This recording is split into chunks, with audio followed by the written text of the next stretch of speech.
안녕하세요. 결혼을 약속했던 남자친구와는 대학 시절 선배의 소개로 처음 만나게 되었습니다. 선배라고 해봐야 저보다 한 학번 위의 선배였고, 나이 차이도 1살 차이라서 학교 생활하는 동안은 거의 친구처럼 가까이 지내는 사이였어요. 서로 사회생활 하기 시작하고 바빠지면서 연락이 한동안 끊어지게 되었죠. 왜 대학 시절 인맥이 대부분 그렇잖아요. 그런데 제 번호는 어떻게 알았는지 작년 여름쯤에 갑자기 선배한테서 연락이 왔어요. 제가 사는 지역에 마침 자기 친구가 살고 있는데 한번 만나볼 생각 없느냐고요. 여지껏 결혼을 안 했던 걸 알았다면 진작에 소개시켜줬을 거라며 저랑 남자친구 같이 괜찮은 사람들이 혼자 지내고 있는 게 그냥 두고 보기 안타까워서 그러는 거니 한번 만나나 보라고 하더라고요.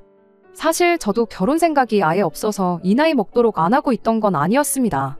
그냥 살다 보면 자연스럽게 인연이 나타날 테고 그렇게 연애하다 결혼하겠지 마음 편히 생각하고 있었는데 그게 한 해 지나고 2해 지나 여기까지 왔던 거였죠. 소식 없이 지내던 선배의 갑작스러운 연락이 당황스러웠었지만 혹시나 이게 제가 생각하던 인연일 수도 있겠다 싶어 그렇게 저보다 1살 많은 남자친구를 소개받게 되었습니다. 그리고 그게 인연이 되어서 저희는 연애를 시작하게 되었고요. 그러다 연애 9개월 차를 넘기면서 결혼을 전제로 하는 진지한 관계로까지 발전하게 되었고요. 저나 남자친구가 벌써 결혼을 했어도 진작에 했어야 할 나이였다 보니 결혼 이야기가 연애한 기간에 비해서 비교적 빨리 나온 편이었지요. 제 나이 36, 남자친구 나이 37으로 주변에 시집장가 안 간 사람이 저희들밖에 없다는 공통점 때문에 그랬나 봐요. 애초에 둘 다 결혼을 염두에 두고 시작한 만남이었다 보니 혹시나 이게 40이 되기 전에 결혼할 수 있는 마지막 기회다 싶어 조금 성급했던 것도 있던 것 같네요. 결혼 이야기가 처음 오가기 시작했던 게 올해 4월이었는데 서로 결혼 생각이 있었던 만큼 길게 끌 이유가 뭐가 있나 싶어 이야기 나오자마자 바로 양가에 서로를 인사시켰어요. 그리고 한 달도 지나지 않아서 양가 상견례까지 끝마치게 되었고요. 상견례도 별탈 없이 마무리가 되었고 이제 본격적으로 결혼 준비에 들어가면 되겠구나 싶었어요. 저희 집에서는 제 나이가 나이인 만큼 식을 빨리 올렸으면 하는 눈치였고 상견례까지도 별로 걸리지 않았던 만큼 결혼식은 이르면 한 8월쯤, 그러니까 못해도 3개월 내로 올리면 되겠구나 그렇게 생각했어요. 그런데 남자친구가 결혼식을 내년 5월쯤에 올리면 어떻겠냐는 이야기를 꺼내온 겁니다. 상견례 때도 예비시댁에서 결혼을 서둘렀으면 하는 눈치였는데 6개월도 아니고 1년을 미루자니 그게 무슨 소린가 싶었어요. 결혼식을 그때 올려야 하는 이유가 무엇냐 물었더니 남자친구 말이 회사가 지금 엄청 바쁜 시기라서 도무지 시간을 낼 수가 없다는 말을 하더라고요. 특히나 갑자기 직원 3명이 새 직장을 구해 동시에 이직을 하는 바람에 자기까지 따로 시간을 비울 그런 상황이 못 된다고. 회사에서 사람을 당장에 구한다고 해도 회사 생활 적응하는데 시간도 걸릴 테고 지금 준비 중인 프로젝트를 아무것도 모르는 신입한테 맡길 수는 없는 노릇 아니겠냐고. 저보고 이해 좀 해달라는 겁니다. 다른 일도 아니고 돈 주는 회사 일인데 이해를 해줘야 하나 싶다가도 솔직히 이해가 안 가는 부분이 더 많아서 납득이 가지를 않았습니다. 새로 뽑은 직원들이 회사에 적응하는데 시간이 걸리는 건 사실이긴 하지만 결혼식은 보통 주말에들 올리잖아요. 남자친구 회사가 주말까지 출근시키고 그러는 게 아닌데 결혼식 때문에 시간을 도저히 낼 수 없다는 말이 무슨 소린가 싶었어요. 남자친구는 그런 제 물음에 당연히 결혼식은 주말에 올리게 되겠지만 그렇게 되면 신혼여행을 아예 못 가지 않느냐는 소리를 하더라고요.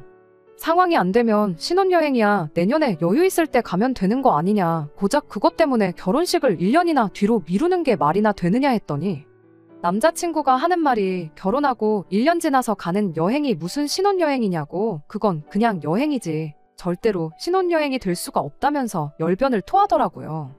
우리가 나이가 있는데 남자친구한테 그런 소녀 같은 감성이 있는 줄은 몰랐습니다.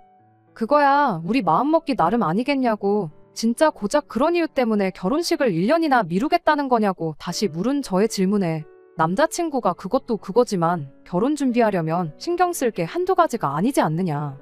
스드맨이 식장이니 이런 것도 알아봐야 하고 웨딩 사진도 혼자 찍는 게 아닐 텐데 그때 자기가 시간을 낼 수 있을지 아닐지 모르지 않냐. 드레스 고르는데 혼자 가서 고르고 싶냐. 뭐 이런 여자들이나 신경 쓸 법한 이야기를 하면서 인생에 한 번뿐인 결혼인데 꼭 배우자랑 모든 순간을 함께하고 싶다고 결혼식을 끝끝내 내년으로 미루면 안 되겠냐고 끝까지 고집을 부리더라고요. 끝까지 한치의 양보도 하지 않고 결혼 준비부터 신혼여행까지 모든 순간을 그냥 넘기고 싶지는 않다는데 제가 거기다 대고 나 혼자 결혼식을 올리겠다 할 수도 없는 노릇이었고 그래서 그냥 남자친구가 바라는 대로 결혼식은 내년 5월쯤으로 올리는 쪽으로 이야기가 되었습니다. 그때까지만 해도 이미 늦어버린 결혼, 한 살 더 먹고 한다고 무슨 큰 문제나 생기겠냐. 무더운 8월 여름날에 결혼하는 것보다 남들이 이야기하는 5월에 신부가 되는 게 낫지 않겠나 대수롭지 않게 생각하고 넘겼어요. 뭐 결과적으로는 결혼식을 미루게 된 게 이렇게 된 지금에 와서는 신의 한 수나 마찬가지였습니다. 남자친구한테는 저랑 결혼식을 올리는 모든 과정을 함께하고 싶었던 것보다 다른 꿍꿍이 속이 하나 더 있었거든요. 아무튼 결혼식이 미뤄졌다고 해서 결혼 준비까지 미룰 필요는 없었다 보니 차근차근 하나씩 저 혼자서라도 이것저것 알아보기 시작했어요. 남자친구가 말하던 웨딩 사진이나 드레스 시착하는 거야 나중에 시간 맞춰서 하면 되는 거라 생각했고 그 외의 것들은 미리 알아본다고 해서 손해볼 것도 없는 거였으니까요. 오히려 시간이 있는 만큼 제가 조금만 더 알아보면 얼마나마 결혼 비용도 절약할 수 있겠구나 그런 생각이었습니다. 신혼여행도 그중 하나였죠. 비행기표 같은 걸 미리 사놓으면 조금이나마 저렴한 비용으로 구할 수 있다고 알고 있었으니까요. 남자친구랑 이것저것 이야기하면서 유럽이 좋을까, 미국이 좋을까, 아니면 그냥 휴양지 같은 데 다녀오는 게 좋을까. 그런 식으로 뜬구름 잡는 이야기만 나누고 있던 중이었습니다. 미리미리 알아본다고 해서 엄청 아낄 줄 알았는데 생각해보니 그런 데서 한 푼 두 푼 아껴봐야 많아봤자 100만 원 남짓 할까 말까 싶더라고요. 적은 돈은 아니었지만 아무래도 가장 중요한 건 역시 신혼집 문제가 아닐까 싶었어요. 저희 지역이 서울하고 비교해보면 집을 구하는 게 그만큼 터무니없는 비용이 필요한 건 아니었거든요. 이쪽 지역이 요 몇 년 전부터 해서 개발되기 시작한 곳이라 신도시랑 구도시가 나눠져 있었는데 그래도 이왕이면 신도시 안에 있는 신축 아파트에 들어가고 싶었어요. 저희가 나이가 있는 만큼 모아놓은 돈도 꽤나 많았고 하지만 그렇다고 해도 신축은 신축이다 보니 가격이 많이 차이가 났습니다. 대출 없이는 집을 구할 방법이 따로 보이지 않았어요. 그래서 제가 먼저 신혼집은 어떻게 하고 싶으냐 남자친구에게 먼저 이야기를 꺼냈는데 남자친구 생각이 저랑은 많이 다르더라고요. 저는 원래 일단은 전세를 생각하고 있었어요. 일단 신혼부부를 위한 전세 대출 제도가 제법 잘 되어 있는 편이고 당장 원금을 갚는 게 아니고 이자 부담만 하면 되는 게 역시 전세 제도의 최대 장점이 아닌가 싶었죠. 그렇게 해서 딱 2년 정도 허리띠 졸라매서 전세금 돌려받고 그 돈으로 신축에 대출 없이 들어가는 게 저희 생각이었습니다. 하지만 남자친구의 생각이 달랐어요. 어차피 대출 받는 거 이왕 좀 더 받아서 처음부터 자가로 시작하는 게 더 낫지 않냐고요. 괜히 신도시 개발되면서 집값도 덩달아 오르게 된다면 그건 그거대로 손해이지 않겠냐는 이야기였죠. 당장 이자 얼마 내는 게 집값 오르는 것만 하겠냐고 그리고 요즘 뉴스에서 전세 가지고 얼마나 말이 많냐고 나는 그게 불안해서라도 전세는 싫다고 딱 잡아 말하는 겁니다. 남자친구 말이 무조건 틀렸다고 할 수는 없었어요. 유튜브에서 반반 의견이 갈리긴 했지만 전문가분들 이야기하는 게 부동산이 당분간 내리면 내렸지 오를 일은 없다는 의견들이 저한테는 좀 더 와닿았거든요. 다만 전세에 대해서는 남자친구 말이 맞구나 싶기도 했습니다. 아파트는 비교적 안전하다지만 저 또한 전세금이 묶여버리는 그런 리스크를 지고 싶지는 않았어요. 어차피 결혼식까지 시간이 많으니 이런 부분은 좀 더 천천히 알아보면서 정할 일이면 되겠다 싶었고 그냥 저는 하던 대로 다른 데서 조금이나마 비용을 아낄 생각이나 해야겠다 싶어서 그 후로 신혼집 생각은 하지도 않고 다른 걸 알아보기 시작했죠. 그런데 언젠가 남자친구가 저한테 우리 어차피 결혼할 건데 혼인신고를 먼저 올리는 게 어떻겠냐는 말을 꺼내왔어요. 결혼식은 한참 남았는데 그게 무슨 소리인가 했더니 생각해보니 자기가 여지껏 부어놓은 청약도 있고 신혼부부면 청약가점을 받을 수 있으니 훨씬 유리하다고. 어차피 우리가 집을 당장 살 것도 아닌데 혼인신고부터 올리고 가점 받을 수 있는 거 싹 다 받아서 청약을 한번 노려보는 게 어떻겠냐고요. 꼭 그 집에서 신혼살림 차릴 필요도 없고 피 받아서 팔기만 해도 그게 돈이 얼마겠냐고 그런 소리를 하는 거예요. 솔직히 제가 듣기에는 솔깃한 제안이었어요. 그래서 혼인신고를 먼저 올리는 쪽으로 분위기가 흘러가고 있었는데 저희 어머니께서 그렇게는 허락을 못한다고 반대를 해오셨습니다. 결혼식까지 한참 남았는데 뭐하러 혼인신고를 먼저 올리냐고, 결혼은 결혼식장 들어갈 때까지, 아니 입장하면서도 모르는 거 아니냐는 말도 못 들어봤냐면서 결사반대를 하셨습니다. 결혼 날짜 최대한 일찍 잡으면 좋겠다던 분이 결혼식 날짜 미뤄진 걸 가지고 엄청 서운해하셨던 분이 왜 갑자기 저렇게 나오시나 싶었죠. 그때가 7월쯤이었는데 원래 생각대로면 다음 달에 식을 올렸지 않았겠냐고. 그런데 결혼식 미뤄졌다고 해서 혼인신고를 안 올릴 이유가 뭐가 있냐고 되물었지만 어머니께서 워낙에 완고하게 나오셔서 어쩔 수 없었습니다. 아직 시작도 안 했는데 벌써부터 저희 결혼 생활이 제대로 흘러가지 않을 거라 생각하시는 건가 싶어서 갑자기 저렇게 반대를 하시는 어머니가 원망스럽기까지 했어요. 하지만 결과적으로는 결혼식을 미룬 것부터 어머니 말을 들은 게 제 인생을 구한 거나 다름이 없네요. 정말 어른들 말 들어서 나쁠 게 없다는 말이 무슨 말인지 이제는 확실히 알 것 같아요. 물론 파혼을 한 지금이야 혼인신고도 안 하고 결혼식도 미뤘던 게 신의 한 수라고 말을 하지만 사실 그때 당시에는 아니었어요. 남자친구는 청약만 당첨되면 우리가 얼마를 아끼고 얼마를 이득 보는지 알지 않냐며 하루가 멀다 하고 말다툼을 했고, 그게 끝이 아니라 남자친구랑 그런 이유로 싸운 날이면 집에 돌아와서도 어머니하고 좋은 이야기가 오갈 리가 없었죠. 집안에서나 밖에서나 싸움만 애대니 스트레스가 정말 이만저만이 아니었어요. 하지만 부모님이 그렇게 반대를 하시는데 별수가 있었겠나요? 결국 좀처럼 의견을 좁히지 못하고 있던 와중이었는데 남자친구가 난데없이 그럼 일단 신혼집 문제는 자기가 알아서 하겠다는 말을 꺼내왔어요. 일 때문에 바쁘다더니 집을 어떻게 알아보려는 거냐 물었더니 그냥 이런 걸로 저랑 싸우는 것도 지치고 저는 저대로 알아보고 자기는 자기대로 알아보고 그러고 나서 나중에 정하는 걸로 하자고 대충 말을 흐리더라고요. 저도 허탈해서 어이가 없었습니다. 저는 그것 때문에 자기랑만 싸운 게 아니고 저희 어머니랑도 투닥거리를 했는데 그냥 각자 알아보고 더 좋은 걸로 정하자는 소리나 하고 있으니 말이에요. 사람이 뭐 이렇게 강단이 없나 싶었고 남편감으로 괜찮은 사람인가 하는 생각까지 들었어요. 물론 혼인신고를 올리지 못하는 이유가 저희 부모님 반대 때문이긴 했지만 제 입장에서는 아쉬운 부분이 있었거든요.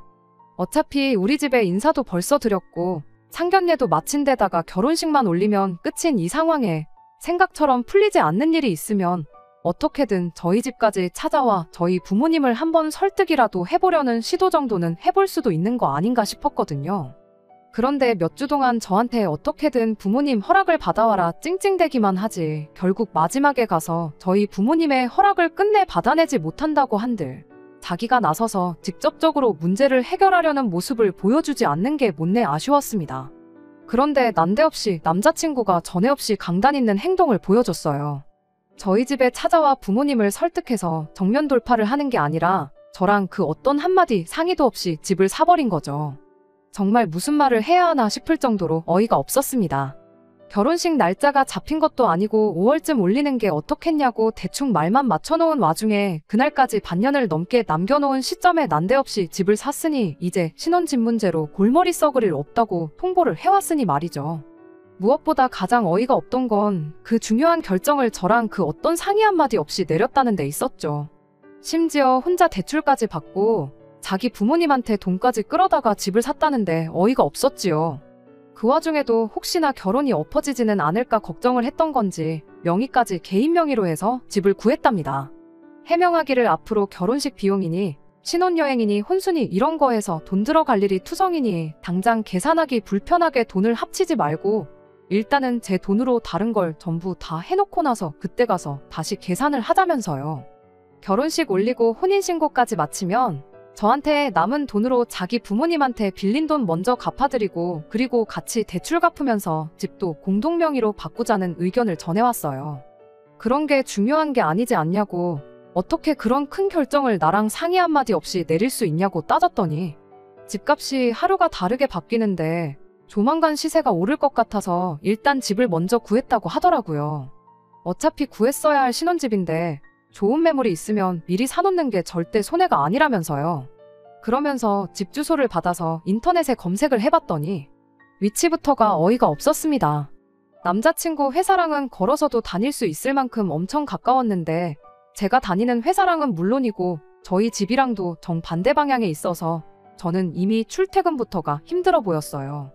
남자친구가 하는 말이 어차피 차 한 대는 결혼하면 꼭 필요하지 않겠냐. 그러니 제 돈으로 일단 차를 한 대 뽑아서 그걸 출퇴근용으로 제가 쓰면 되는 거 아니겠냐입니다.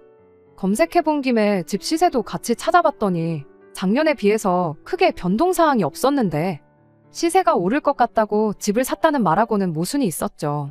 그것도 남자친구가 해명하기를 이쪽 근처 일대가 향후 5년 내로 재개발 예정지가 될 거라는 이야기를 부동산 정보통한테 들었다고 하더군요. 인터넷을 아무리 뒤져봐도 재개발 비슷한 이야기는 하나도 없었고 오히려 주변에 신도시가 몇 개가 생기면서 남자친구가 신혼집을 구한 지역이 투자 가치가 없다는 이야기들 뿐이었습니다. 남자친구가 말하기를 저보고 생각 좀 해보라고 하더라고요. 그런 고급 정보가 인터넷에 돌겠냐며 아는 사람만 아는 특급 정보니까 오히려 저보고 괜히 어디 가서 말하지 말라고 입단속까지 시키더군요. 아무튼 저렇게 확신에 차서 말하니 그 부분에 대해서는 더 말을 안 하기로 했습니다. 이러나 저러나 여지까지는 제 돈이 한 푼도 들어간 게 없는 상황이기도 했고 남자친구 말 맞다나 차도 결혼하면 한 대 뽑을 생각이었으니까요. 오히려 출퇴근하는데 차가 생기면 저한테 유리한 점도 있으니 최대한 좋은 쪽으로 생각하려고 했습니다.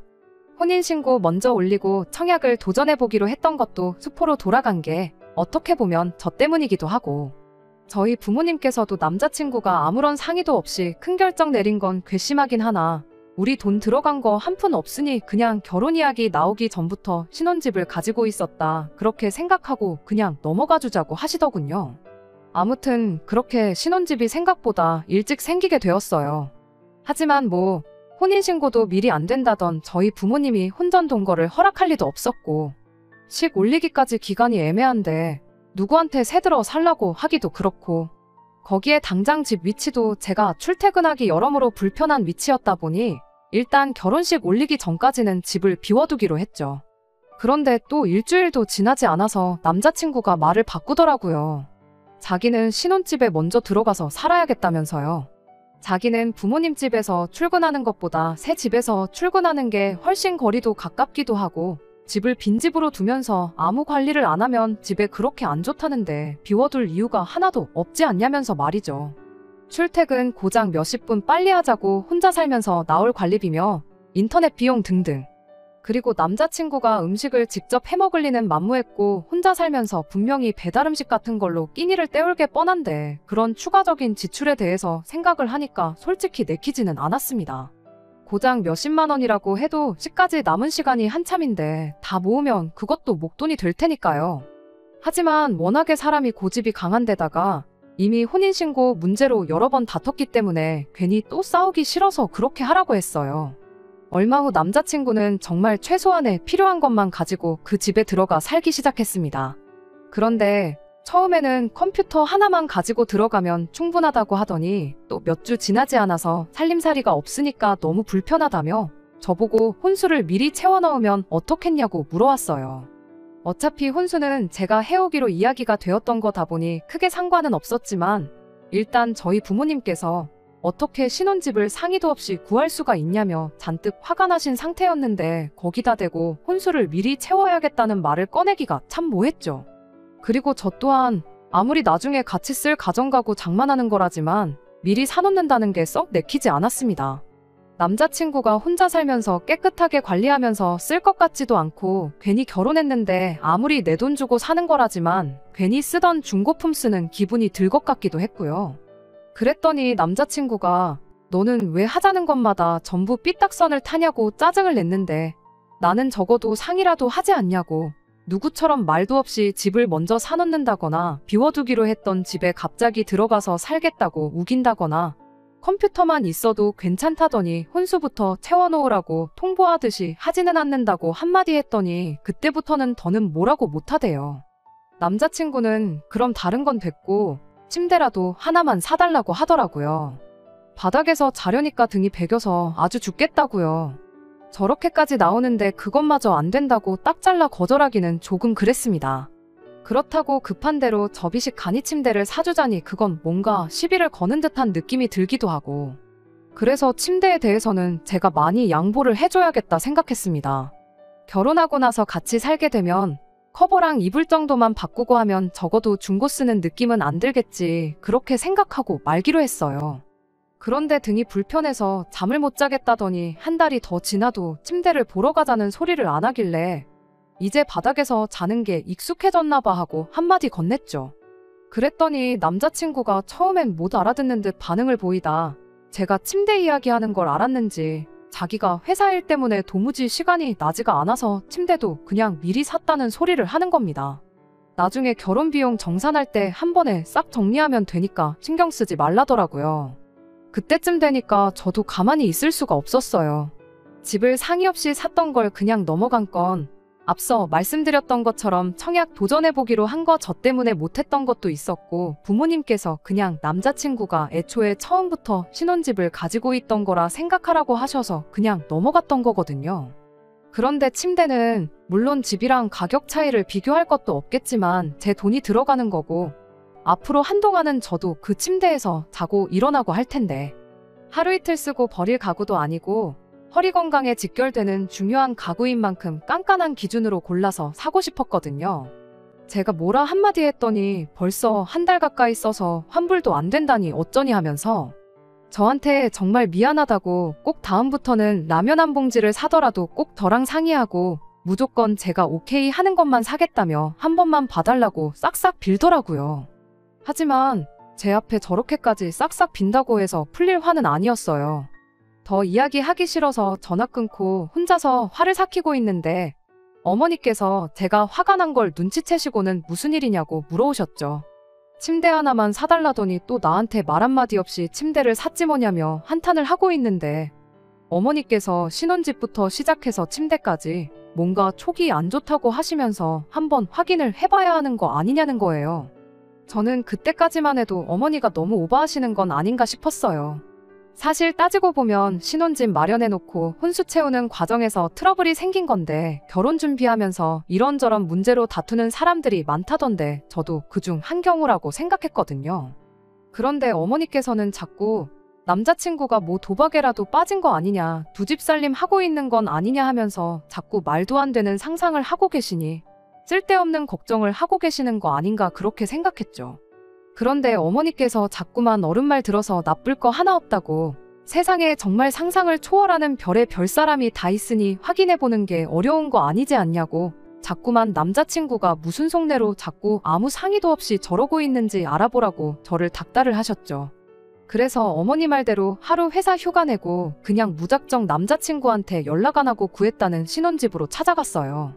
정말 집도 어디서 이런 집을 찾은 건지 대중교통으로만 가려니 까마득해서 가까운 지하철역에서 그냥 택시를 타고 가야 했습니다. 그런데 아파트 이름만 들어서 어디인지 몇 동인지만 알았지 정확한 호수를 모르고 있었어요. 그래서 남자친구한테 나 집 구경 왔는데 몇 초인지 비밀번호는 뭔지 좀 알려달라고 전화를 했죠. 그랬더니 남자친구가 전화기 너머로 쩔쩔매면서 연락도 없이 오면 어떡하냐고 엄청 곤란해하는 겁니다.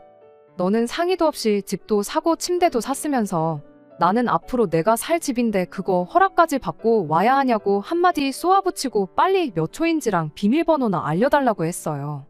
그랬더니 남자친구가 잠깐만 기다리라고 하고는 전화를 끊더라고요. 곧바로 다시 전화를 걸었더니 받지도 않았고요. 그때부터는 어머니가 말한 안 좋은 촉이라는 게 뭔지 알겠더라고요. 정확하게 뭔지는 모르지만 꿀리는 게 있으니 저러겠구나 싶었고 머릿속에는 상상할 수 있는 최악의 상황들을 생각하게 되었어요. 이를테면 저희 어머니가 상상했던 것처럼 도박 같은 걸로 전 재산 날려놓고 어떻게 안 되겠으니 아무 아파트나 찾아서 집 샀다고 뻥을 쳤다던지, 아니면 저랑 결혼하기 전까지 해서 저 모르게 뭐 전에 만나던 여자친구랑 동거를 시작했다던지 하는 것들이요. 몇 번을 다시 전화를 해도 받지를 않으니까 저도 오기가 생겨서 누가 이기나 보자고 정말 신호가 끊기자마자 계속해서 남자친구한테 전화를 걸었어요. 그렇게 한 20분 정도 수십 통의 전화를 하고 있는데 단지 안으로 웬 택시 한 대가 들어오더니 남자친구가 거기서 헐레벌떡 내리더군요. 남자친구는 무슨 일이라도 있었냐는 듯 저한테 미리 연락이라도 하지 그랬냐며 우리 같이 살 신혼집인데 집 구경은 꼭 자기가 같이 시켜주고 싶었었다며 그래서 저를 밖에서 기다리게 만든 거랍니다. 급하게 회사에서 나오느라고 핸드폰을 두고 나와 전화도 못 받았다는 거예요. 회사 일 때문에 잠깐의 짬도 못 낸다던 인간이 제가 집까지 찾아왔다는 소식에 저렇게 헐레벌떡 나타나니 이젠 진짜로 이 사람을 믿을 수가 없었어요. 그래서 그 집 좀 보여달라고 남자친구를 앞장 세웠죠. 남자친구는 혼자 횡설수설 떠들면서 제가 올 줄 알았으면 집 좀 치워놓고 그랬을 거라니 어쩌니 하면서 분위기를 환기시키려고 애를 쓰더군요. 남자친구가 비밀번호 눌러 문을 열자마자 제가 먼저 들어갔어요. 신발장에 남자친구가 쓰는 스랩바 하나 말고는 없긴 했는데 침대랑 컴퓨터 한 대만 있을 줄 알았던 집에 어디 중고시장에서 구해왔는지 집 크기에 어울리지 않는 추레한 소파 하나, 오래된 TV 한 대가 바로 거실에 보이더군요. 낡아빠진 냉장고며 나름 살림살이를 채워놓은 게 이 인간이 어디서 버리는 거 얻어와서 진짜 두 집 살림을 차린 건가 싶었죠. 남자친구한테 침대 있는 방은 어디냐고 묻자마자 곧바로 안방문을 벌컥 열어 제꼈는데 침대라고 하나 커다랗게 방의 절반 가까이를 차지하고 있는 게 어이가 없게도 돌침대더라고요. 바닥에서 자는 게 등이 베겨서 죽겠다더니 무슨 돌침대를 샀냐고 따졌는데 장기적으로 허리 건강 생각하면 돌침대만한 게 없다니 어쩌니 하면서 또 혼자 쩔쩔 매는 겁니다. 방의 절반 가까이를 차지하고 있던 돌침대에 시선을 빼앗겨서 생각도 못하고 있었는데 방 안에 장롱하며 화장대까지 다 들어있었어요. 장롱도 어디서 누가 쓰던 걸 얻어온 건지 낡아빠진 장롱이었는데 안에 있는 옷까지 보면 이 인간이 정말 두 집 살림을 하고 있는 건지 알겠구나 싶어서 문을 활짝 열었는데 세상에 장롱 안에 이불로 무언가 덮어져 있었는데 그게 난데없이 꿈틀대더라고요.